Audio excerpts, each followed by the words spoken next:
Hey loves, welcome back to my channel. My name is Latoya Ebony. Thank you for joining. Take a look around. I've got a ton of natural hair care videos. So go ahead, subscribe, hit me up on Instagram.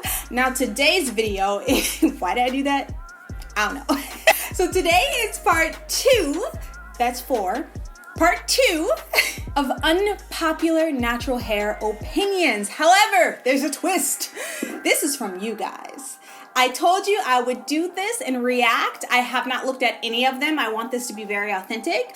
But I am on YouTube now and I have essentially filtered this out so that top comments are first so that I can kind of give you guys the juice from all of the ones that are most liked. Here I go again. Lillian Okibe, I believe that's how you say your name, girl. Give me the phonetics.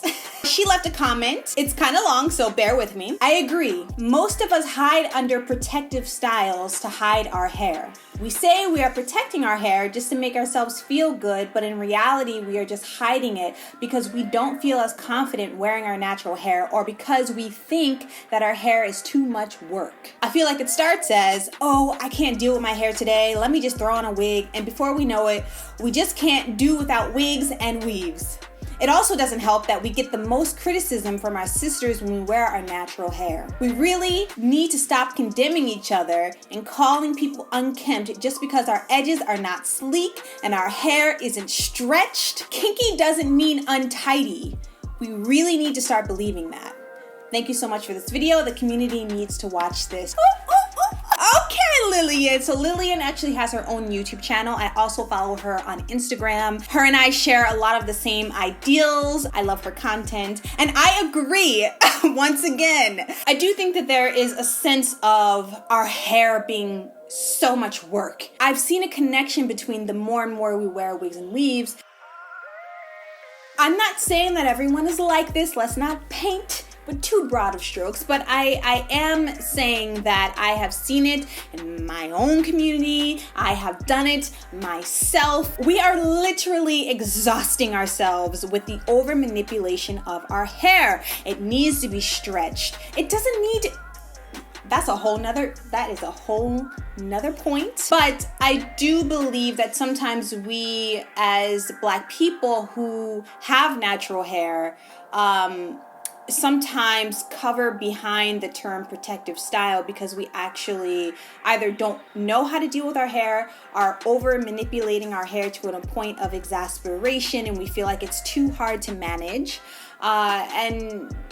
We don't accept our hair in its very natural state without manipulation. That, in a sense, brings on the wigs and the weaves. Now, I personally am not against creative expression of your hair. Our hair does amazing things. You do you, boo. I'm not even against someone who wants to relax our hair. At the end of the day, we're women. We're people. And that's what matters to me, ultimately. However, if you are protective styling in a sense to the point where you don't appreciate your own natural beauty, perhaps you should examine those thoughts and feelings. That's all I'm saying. Blue247 says, edges don't have to be slicked down all the time. They can cause hair loss in the long run. Blue247! I agree. When I first went natural, the idea of slicking down my edges gives it, in a sense, at the time, that sleek look to me looked more polished. And I've used that term before, and now I see the error in that. Because honestly, this is just how our hair naturally is. Like, let's look at the word polish. Like, what does that mean? Like, it means that this is the finishing touch. Our hair is not done until this is done. And yes, I do respect and appreciate the creativity of hairstyles. Sometimes I do slick my edges. However, why am I feeling self-conscious if I don't? Like, it has to be smooth. It has to be designed. It has to be. The idea of something having to be that is not naturally what my hair does, that gives me pause on my own personal journey. So no, I don't believe that your edges need to be slick. And also, it does, for me, lead to hair loss. So the more I manipulate my edges are fine. They're less dense than the rest of my hair. alopecia does run in my family, so I pretty much all year have stopped using gels on my edges, not because I don't like the style, but because I do find that the over manipulation of them is damaging. 4C Liberty says, hair growth, cycle, genetics, time, diet, exercise, increased blood flow. Low manipulation and moisture is what grows hair. Shrinkage is a key characteristic of Afro hair, and it is sad that we talk about it as a negative. 4C Liberty! Oh, you are about to get on some people's nerves. I think it's also sad that we talk about shrinkage in the negative. And I have been one of those people earlier in my natural hair care journey. It was like, my hair is great. I love all this. I love that it can do this, that, and the third. However, everything would be so perfect if I didn't have all this shrinkage. And honestly, I feel like shrinkage is not just linked to people not loving their hair in its natural state. It is also linked to this idea of what is femininity. Our country in the United States has a long history of men and other women calling women with shorter hair masculine looking, or men's exerting their preferences of the long flowy hair types. And so if your hair is type 4, kinky, coily, or no definition at all, and you leave it in its natural state, it is therefore shorter.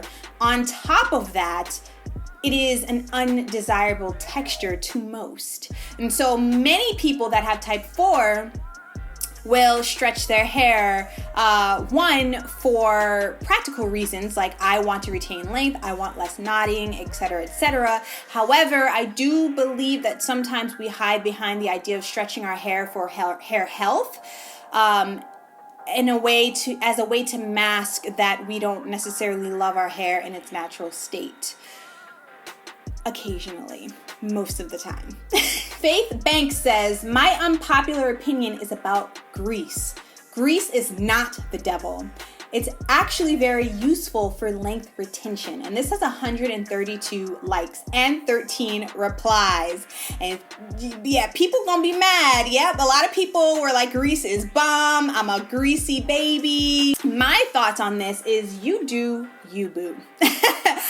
Grease is not the devil. Actually, it is a protective layer on your hair. It does lock in moisture. Now, some of the substances that the grease is made out of sometimes can be questionable, but for generations, we have used grease on our hair. Now, for me personally, I don't use grease on my scalp, mainly because I have a problematic scalp. And I do find that it gives me flare-ups of my seborrheic dermatitis. However, on the hair, if you're willing to use sulfates to rid your hair of greases and silicones and things like that, then I don't see a problem using grease on your hair at all. In fact, if you guys want to see me do a style using grease, I'm willing to try that out for you. Latifa A. Brown says, one common belief is that curl pattern is a static thing. Some people's curl pattern changes as it gets longer.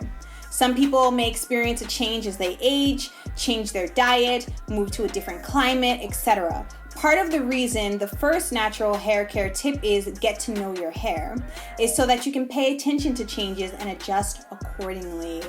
Latifa, you are right in my eyes. I think you're right. I mean, okay, let's just go super broad and basic, right? I don't know anyone who has matured in their age and is getting gray hair that says that their gray hair is exactly like their hair was when they were born. Outside of the color, that the texture itself, a lot of times, I have a couple gray hairs. It's wiry.